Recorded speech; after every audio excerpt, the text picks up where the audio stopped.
Hi, hello po sa inyong lahat. Welcome to Immortal. Ito po ay kapalaran. Ang mabasahan ko po ngayon ay ang mga earth signs, Taurus, Virgo, and Capricorn. So, nilatag ko na dito ang braha at ang pinagdadasalan ko na rin ito. Ito po ay ang kapalaran ninyo from 3rd week to 4th week of this month, my dear earth signs. So nakita ko dito, my dear, na ang aura mo ngayon or dito sa iyo sa, even sa past mo dito, nakita ko dito na sa pera wala kang wala kang naging problema dito sa pera mo. Naging long-term success ka dito. So, dito this month, may nakikita ako dito na may long-term success ka.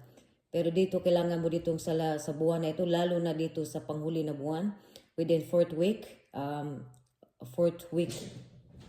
of this month, na kailangan mo ditong mag-set ka dito ng boundaries. Kailangan mo ditong, may mga struggles ka dito, a challenge dito na hinaharap. May mga challenges ka na dito sa past mo dito, first week to second week. And third week, magandang takbo dito sa third week. At ngayon dito naman sa fourth week, sa mangyari dito is kailangan mo ditong mas more ka dito, mag-set ka dito ng boundaries. Marin, nakita ko dito na may nag-ingkit dito sa iyo. Kasi dito sa iyo nakita ko dito, mga successful ka dito eh. May nabibili ka, maluho, no? Nakita ko ditong, kasi may maganda ang takbo ng iyong negosyo. Nakita ko rin ditong maganda ang finances mo. May mga long-term success ka dito. Kaya nakita ko dito na dito sa fourth week, nakita ko dito may mga envy. May mga nagsisilos dito sa iyo or natong pilihim. Dito sa trabaho mo dito, facing ka dito ng mga challenges. Pero kailangan mo dito na mag-set ka talaga ng boundaries kasi dito yun ang ano mo dito, ang iyong ang aura mo dito. Dito sa third and the fourth week mo dito is the 7 of Wands. May mga challenges ka, but nakita ko itong challenge na to, makakaya mo to, and also there's also a long-term success dito sa iyo na mangyayari sa buwan na ito. Nakita ko rin dito na may mga nainggit dito sa iyo, hinihila ka nito, but nakita mo ito, idididma mo rin eh. Do what you want. Do what you makes you happy. Gawin mo kung ano man yung nakakapagpaligaya o nakapagpasaya ng iyong puso. Kung may mga negative man dyan, kung may kasi nakita ko ito, may nag-backstabber dito sa iyo eh. May nag-backstabber dito sa iyo. O nakita ko ditong talagang tinitira ka nitong patalikod. So, kailangan mo ditong wag mo itong pansinin. Nakita ko ito, may paalis dito eh. Kailangan tumatalikod.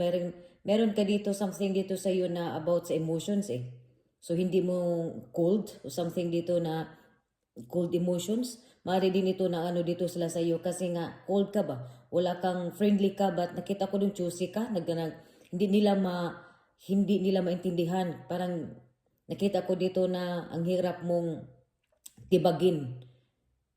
Kaya yun ang mga nila dito sa iyo. Yun ang nakita ko ditong mga sinasabi nila dito sa iyo. Pero kahit ano man yung sinasabi nito sa iyo na binabackstab ka na, chinichismis ka, chinichika ka, nakita ko dito may mga pero hindi ka naging cold ka, nagput ka dito ng boundaries. So dito rin sa iyo mas more, tibayan mo pa yung pagput mo ng boundaries dito. Nakita ko rin lalo na dito sa mga kaibigan mo kasi nakita ko ito may mga friends eh. So mayroon dito rin, nakita ko dito na may mga friends dito, so kailangan mo dito na mag-set ka dito ng boundaries. Sa love life mo naman dito, komplikado itong love life mo dito. So maaari ditong sa love life mo, komplikado siya. Mas more komplikado. Pero about sa finances, maaari ditong nagbibigay ka na ditong, maaari dito na may mga partner ka, boyfriend ka, or something na nagbibigay ito sa iyo ng luho, but nakita ko rin dito, nagless ka dito ng emotions. So na ito yung nakikita ko. Sa health mo naman dito, maayos naman dito ang health mo. Dito sa fourth week lang dito is kailangan mo dito ng magpalamig, kailangan mo dito magpahinga-hinga ka dito. There's something dito na mag-ingat ka dito sa iyong sa fourth week, but more nakita ko rin dito na most ka dito more on release na dito eh. May mga anxiety ka eh. May mga stress ka dito, but kung may matatapos man, kasi dito may natatapos eh. Tandaan mo na kung may matatapos man, meron ding, if there is an ending, there's also a new beginning.